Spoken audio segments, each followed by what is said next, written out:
밥이 없으면 식사가 안 된다. 한국인이라면 누구나 공감하는 말입니다. 그런데 이 지구상에 밥 대신 바나나로 하루 3끼를 때우는 사람들이 있습니다. 간식으로 한두 개 까먹는 게 아닙니다. 아침부터 저녁까지 찌고 삶고 끓이고 으깨서 바나나가 곧 밥입니다. 그것도 한두 명이 아니라 수천만 명이 그렇게 살고 있습니다. 오늘 이 이야기를 끝까지 들으시면 우리가 당연하게 여기던 쌀밥 한 그릇의 의미가 완전히 달라질 겁니다. 한국인한테 쌀이 뭡니까? 그냥 곡물이 아니잖아요. 밥 먹었어. 가 안부 인사인 나라입니다. 아무리 양식을 좋아해도 하루 끝에 결국 뜨끈한 쌀밥에 김치 한 젓가락이면 살 것 같은 게 한국인이에요. 통계로 봐도 그렇습니다. 2025년 기준 한국인 1인당 연간 쌀 소비량이 53.9kg. 30년 전에 비하면 절반으로 줄었다고 난리지만 그래도 쌀은 여전히 한국 밥상의 중심입니다. 그런데요, 아프리카 동부에 가면 상황이 완전히 뒤집힙니다. 거기서는 쌀 대신 바나나가 그 자리를 차지하고 있거든요. 우간다. 이 나라 이름 한 번쯤 들어보셨을 겁니다. 아프리카 동부. 적도 바로 위에 걸쳐있는 내륙 국가인데요. 이 나라 별명이 뭔지 아십니까? 바나나의 왕국입니다. 국민 1인당 연간 바나나 소비량이 무려 220kg에서 많게는 400kg. 유엔 개발계획 보고서에 나온 공식 수치입니다. 농촌 지역은요? 하루에 1kg이 넘습니다. 매일 바나나를 대여섯 개씩 먹는 게 아니라 바나나를 요리해서 밥처럼 한 그릇 가득 먹는 겁니다. 숫자로 비교해볼까요? 한국인 쌀 소비량이 연간 53.9kg이라고 했잖아요. 우간다 사람들은 바나나를 우리가 쌀 먹는 양의 4배에서 7배를 먹고 있다는 겁니다. 이게 가능해요? 한국인 기준으로는 상상이 안 되는 수치입니다. 그리고 우간다만 그런 게 아닙니다. 옆 나라 르완다는 1인당 연간 바나나 소비량이 약 116kg으로 국제 통계상 세계 1위를 기록한 적도 있습니다. 부룬디, 탄자니아 서부, 콩고 민주공화국 동부까지 아프리카 대호수 지역 일대가 전부 바나나 문명권이에요. 자, 여기서 가장 중요한 질문입니다. 도대체 왜 쌀을 심으면 되지, 밀을 재배하면 되지, 왜 하필 바나나를 주식으로 삼게 된 걸까요? 답부터 말씀드리겠습니다. 선택이 아닙니다. 자연이 결정한 겁니다. 한번 생각해보세요. 한국인이 쌀을 먹게 된 이유가 뭡니까? 한반도가 벼농사에 딱 맞는 환경이었기 때문입니다. 여름에 고온다습하고 강과 하천이 많고 김제평야나 호남평야처럼 넓은 들판이 있으니까 벼가 잘 자란 거예요. 유럽은 서늘한 기후에 밀이 잘 됐고 멕시코는 옥수수, 남미 안데스 산맥은 감자. 전부 그 땅의 자연 환경이 정해준 겁니다. 동아프리카도 똑같은 논리입니다. 우간다, 르완다, 부룬디, 탄자니아 서부. 이 지역은 아프리카 대호수 지역이라고 불리는 고원지대예요. 해발 1000m에서 2000m 사이에 위치해 있습니다. 적도 근처인데도 고도가 높아서 생각보다 시원합니다. 낮 기온이 보통 22도에서 28도, 밤에는 서늘하게 내려가요. 비가 연중 적당히 내리고 극단적인 건기나 우기가 아니라 1년 내내 물이 어느 정도 공급됩니다. 이 조건이 바나나한테는 완벽한 천국입니다. 너무 뜨거우면 잎이 타버리고 너무 추우면 성장이 멈추는데 이 고원지대는 딱 그 사이. 바나나가 가장 좋아하는 온도와 습도를 1년 내내 유지하는 거예요. 반면에 쌀은요? 벼농사가 그렇게 만만한 게 아닙니다. 넓고 평평한 논이 필요하고 대규모 관계 시스템이 있어야 하고 계절에 맞춰서 물을 대고 빼는 정밀한 수자원 관리가 필수입니다. 동아프리카 고원지대는 구름과 계곡이 복잡하게 얽혀 있어서 한국의 호남평야 같은 대규모 논을 만들기가 현실적으로 매우 어렵습니다. 밀도 마찬가지예요. 밀은 좀 더 건조하고 서늘한 환경을 좋아하는데 이 지역 강수량과 습도에는 안 맞습니다. 결국 자연이 이 땅에 가장 적합한 작물로 바나나를 내려준 겁니다. 사람들이 바나나를 선택한 게 아니라 바나나가 이 땅을 선택한 거예요. 그런데 여기서 많은 분들이 오해하시는 게 있습니다. 바나나라고 그 노란 달달한 거? 이렇게 생각하실 거예요. 아닙니다. 우리가 마트에서 사 먹는 그 바나나와는 완전히 다른 물건입니다. 한국에서 흔히 먹는 바나나는 카벤디시라는 품종이에요. 노랗고 달콤하고 부드러운, 껍질 벗기면 바로 먹을 수 있는 과일이죠. 그런데 동아프리카에서 주식으로 먹는 바나나는 플랜틴, 혹은 요리용 바나나라고 불리는 전혀 다른 종류입니다. 생김새부터 다릅니다. 크기가 훨씬 크고 껍질이 두껍습니다. 초록색일 때는 전분 덩어리예요. 단맛이요? 거의 제로입니다. 이걸 날로 껍질 벗겨서 한 입 베어 물면 딱딱하고 떫어서 도저히 삼킬 수가 없습니다. 한국인 입으로는 게임 오버예요. 그럼 이걸 어떻게 먹어? 당연한 의문이죠. 답은 간단합니다. 반드시 요리를 해서 먹습니다. 몇 시간 동안 쪄내거나 푹 삶거나 숯불 위에서 굽거나 고기랑 함께 끓여내거나 절구로 빻아서 떡처럼 만들어요. 전분이 열을 만나면 화학 반응이 일어나면서 쫀득하고 고소한 맛이 납니다. 식감은 찐 고구마, 감자 혹은 인절미를 살짝 떠올리시면 됩니다. 우간다의 대표 음식인 마토게 이야기를 안 할 수가 없습니다. 마토게라는 단어 자체가 우간다 현지 언어로 그냥 음식이라는 뜻이에요. 바나나 요리가 곧 음식 그 자체라는 의미가 담겨 있는 겁니다. 만드는 과정을 설명드릴게요. 덜 익은 초록 바나나를 껍질 벗기고 바나나 잎으로 꽁꽁 감쌉니다. 그리고 커다란 냄비에 넣고 몇 시간 동안 천천히 쪄냅니다. 충분히 익으면 꺼내서 잘게 으깨요. 그러면 노란빛을 띤 부드럽고 찰진 덩어리가 됩니다.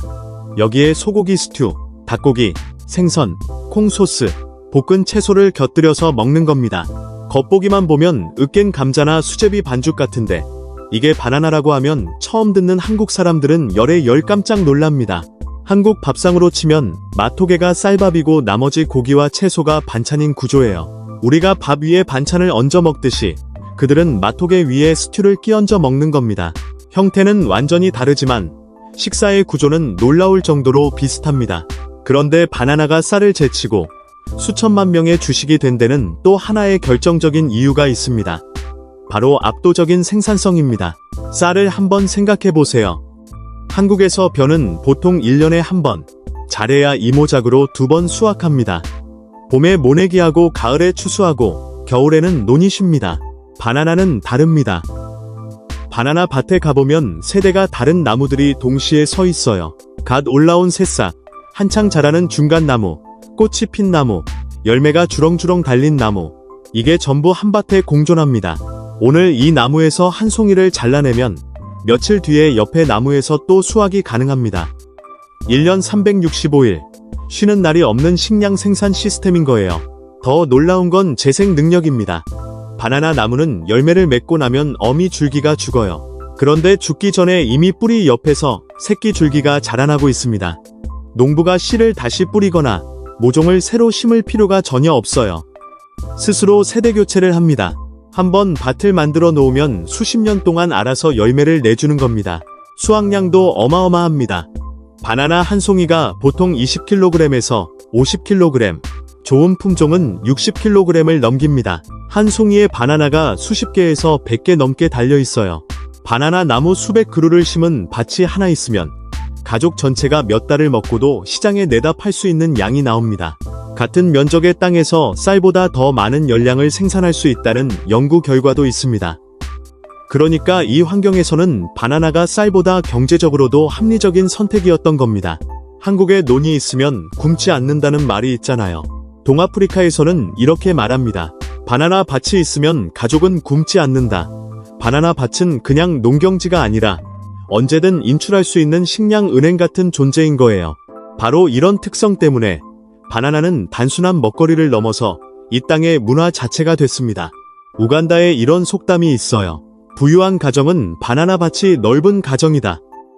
현금 경제가 자리 잡기 훨씬 전부터 바나나 밭의 크기가 곧 그 집안의 재력이었습니다.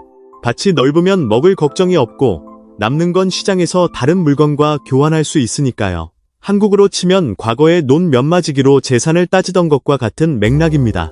르완다와 부룬디에서는 전통 결혼식에 바나나 요리가 빠지면 큰 결례라고 합니다. 귀한 손님이 왔을 때 정성 들여 만든 바나나 요리를 내놓는 건 한국에서 가문의 자존심을 걸고 한정식 상을 차리는 것과 같은 의미입니다. 이 집이 얼마나 당신을 소중하게 여기는지를 바나나 요리의 정성으로 보여주는 거예요. 그리고 한국인이라면 여기서 정말 놀랄 사실 하나. 바나나로 술도 만듭니다. 우간다, 르완다, 부룬디에서는 수백 년 전부터 바나나 맥주를 빚어왔어요. 잘 익은 바나나를 으깨서 곡물과 섞고 며칠 동안 자연 발효시킵니다. 완성되면 알코올 도수가 적당한 새콤달콤한 전통주가 됩니다. 축제 때나 마을 모임에서 다 같이 돌려 마시는 술이에요. 이거 어디서 많이 들어본 느낌 안 나십니까? 맞습니다. 한국의 막걸리와 구조가 거의 똑같아요. 쌀로 빚은 막걸리, 바나나로 빚은 바나나 맥주. 대륙은 다르지만 농경 문화에서 태어난 전통주라는 점에서 닮은 꼴입니다. 지금도 동아프리카 시골 마을에 가면 이 바나나 맥주 문화가 살아있다고 합니다. 우간다에서 바나나를 재배하는 농가가 전체의 무려 75%에 달합니다. 연간 마토개 생산량이 600만 톤이 넘는데 그중 70%가 자가 소비, 나머지 30%만 시장에 나갑니다. 이건 상업작물이 아니라 생존작물이라는 뜻이에요. 바나나 없이는 이 지역 수천만 명의 일상이 돌아가지 않습니다. 자, 그러면 한 가지 궁금한 게 생깁니다. 바나나만 먹고 영양이 충분할까요? 쌀밥 대신 바나나로 정말 건강하게 살 수 있는 걸까요? 솔직하게 말씀드리겠습니다. 반은 맞고 반은 부족합니다. 요리용 바나나에는 탄수화물, 즉 에너지원이 되는 전분이 풍부합니다. 이 점에서는 쌀이나 감자와 똑같은 역할을 해요. 거기에 칼륨, 비타민 B6, 비타민 C, 식이섬유까지 들어있습니다. 칼륨은 혈압 조절에 도움을 주고 식이섬유는 장 건강을 지켜줍니다. 하지만 결정적인 약점이 있어요.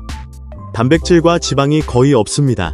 바나나만 먹으면 근육을 유지하고 세포를 재생하는 데 필요한 필수 아미노산이 절대적으로 부족해집니다. 이건 사실 쌀도 마찬가지예요.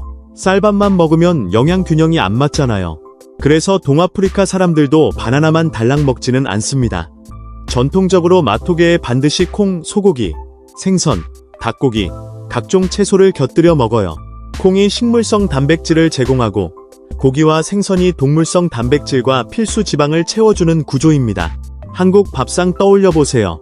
흰 쌀밥만 먹는 사람 없잖아요. 된장찌개, 제육볶음, 시금치나물, 김치. 이런 반찬들이 영양 균형을 잡아주죠. 동아프리카 밥상도 정확히 같은 원리입니다. 바나나가 밥이고 고기와 콩과 채소가 반찬인 거예요. 주식의 형태만 다를 뿐 사람이 먹고 사는 원리는 동서양을 막론하고 놀랍도록 비슷합니다. 요즘은 동아프리카도 도시화가 진행되면서 쌀, 밀가루, 황, 옥수수 같은 선택지가 많아졌습니다.